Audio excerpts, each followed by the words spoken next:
report as Brad joins us here this morning, and Carissa, and another guest. But we'll get to Brad first. Good morning, sir. Good morning.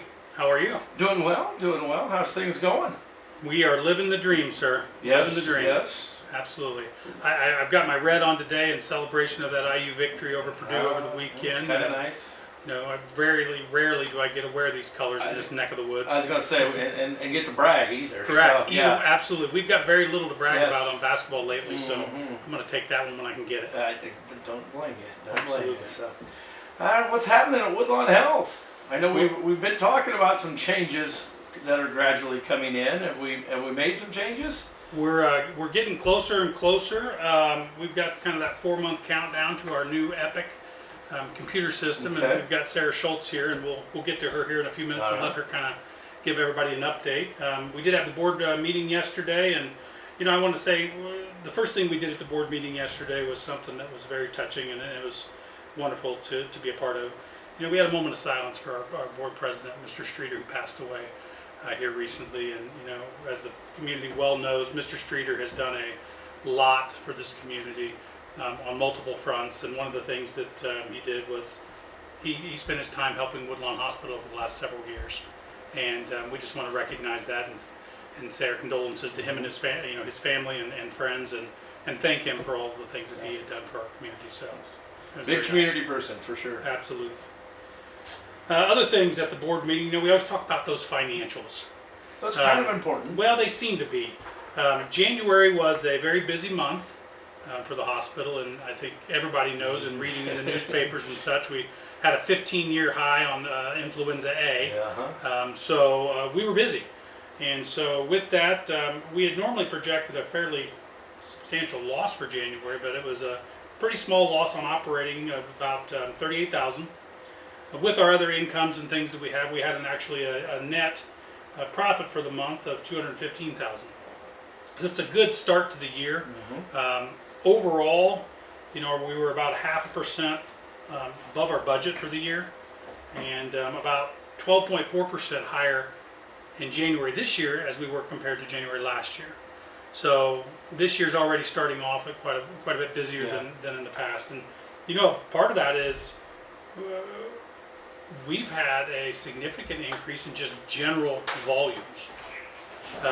Over the last year, we have seen a significant increase in volumes. Our OB department, we had more deliveries in 2024 than in 23. Okay. And in 25, we are already substantially ahead of where we were last year. We've seen a influx from surrounding counties in the last year, and I think that's going to continue to go. Across the nation, we continue to have small rural communities struggle with keeping their OB departments open, and our board is very dedicated to making sure that we keep ours moving in the right direction and keep that open for the community, so we're very proud of that. We did a couple equipment approvals yesterday. It's not sexy, but we need to get some new HVAC upgrades, and we need to get some medical gas upgrades and things like that for the infrastructure of the hospital. So we had board approved about $460,000 yesterday for us to do some internal improvements to get that process started. Kind of important to keep those upgrades. Absolutely. Our hospital, like many in Indiana, they were all kind of built around the exact same time because there were some federal dollars back in the late 50s and early 60s. And so they're all aging about the same time. So a lot of those infrastructure things are due. So we're working on some of those things. And then also there was an approval to move forward. This kind of goes in line with what Sarah's going to talk about, but an agreement with a company called Harmony, which is a computer software company that will hold the legacy accounts. So what that means is, as we switch over from the current medical record we have to the new electronic medical record, all of your old things will be contained and held within this new system, so that your provider can just click a little button within our new one and they can pull up your old records. And then there are a ton of laws, and I won't go over all of them, but there is a timeline on how long we have to keep records. Okay. As little as 5 and 7 years, all the way up to 22 years. Wow. So we're going to use this system in order to meet those needs and make sure that we have everybody's records well maintained and accessible to your provider. Perfect. So with that, let's go ahead and talk with Sarah. Sarah is our project manager for Epic and has been with Woodlawn for how long now? Since the beginning of October. October, So, okay. Yeah.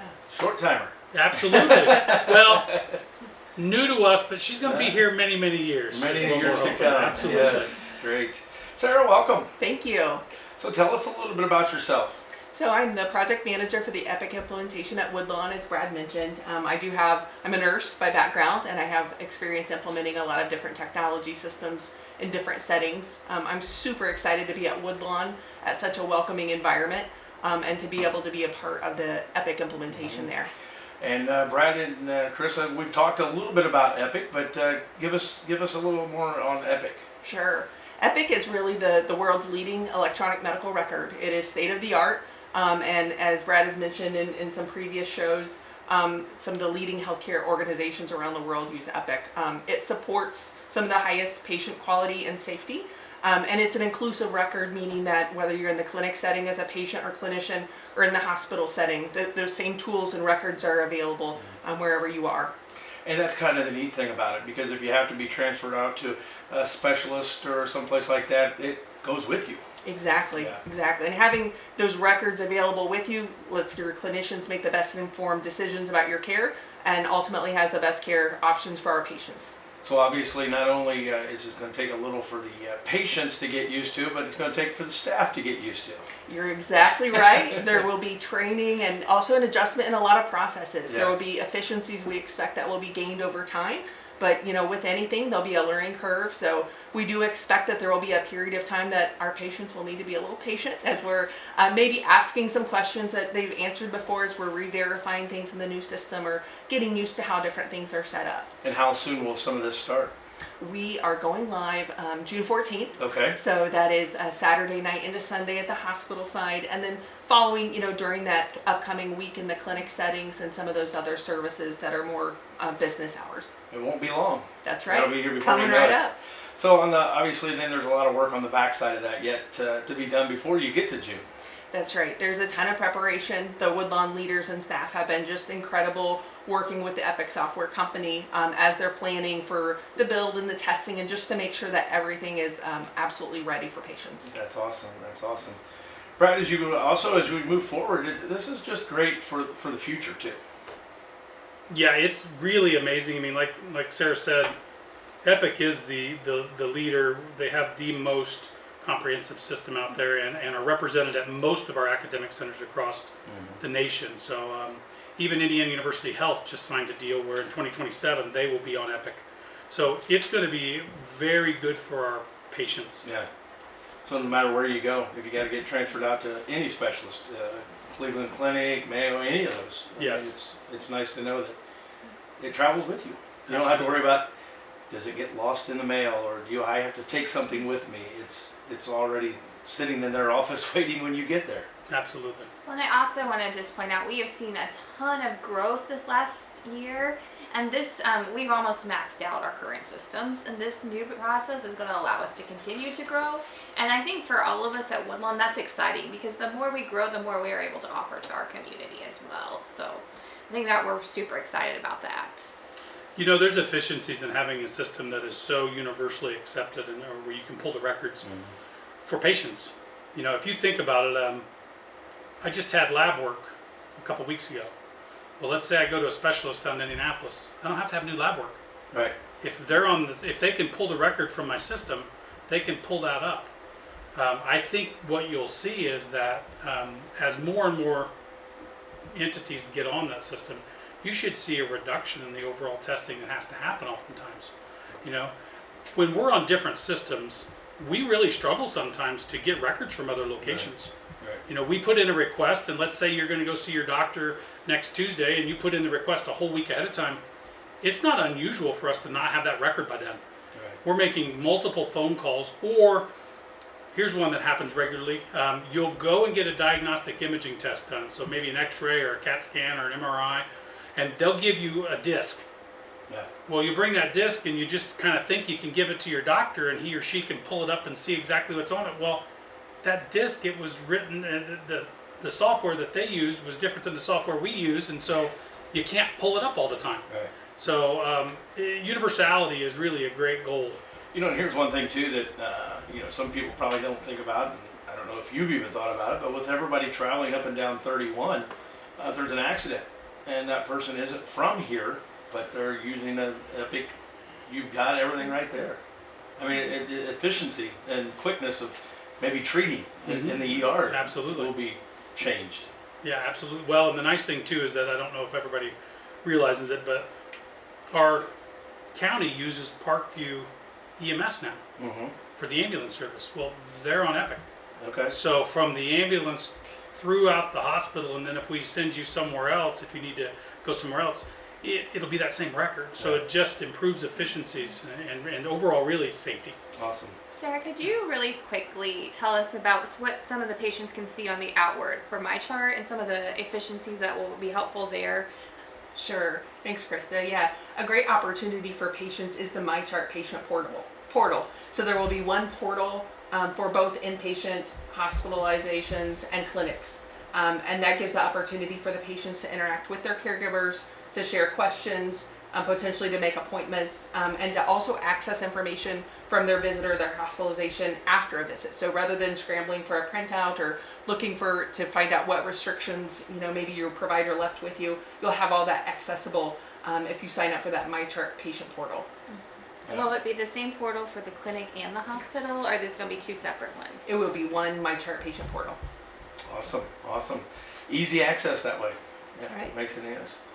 All right. Anything else this morning? Let's see here. Well, I did want to mention MD Save again. We talked about that once last month, I believe. And MD Save is a program for self-pay or individuals with high deductible health plans where you can get online, go to mdsave.com, type in the exam or the test that you want to get done, whether it's a laboratory test or a medical imaging test, like a CAT scan or an X-ray. And you can get regional pricing, and you'll see that Woodlawn is by far very, very competitive on that. It's a way for people to save money. They can get online and do that. They can go ahead and pay online through that app, and they bring in kind of a receipt for that. Awesome. And then we can take care of that and get those tests done right here at the hospital. So just another way to save. MD Save. MD Save. Pretty easy. Absolutely. Any other marketing things going on here in the next couple months? Yeah, so more information to come, but we are going to be partnering with the Fulton County Sheriff's Department at the end of April. We're going to be doing a medication take back day.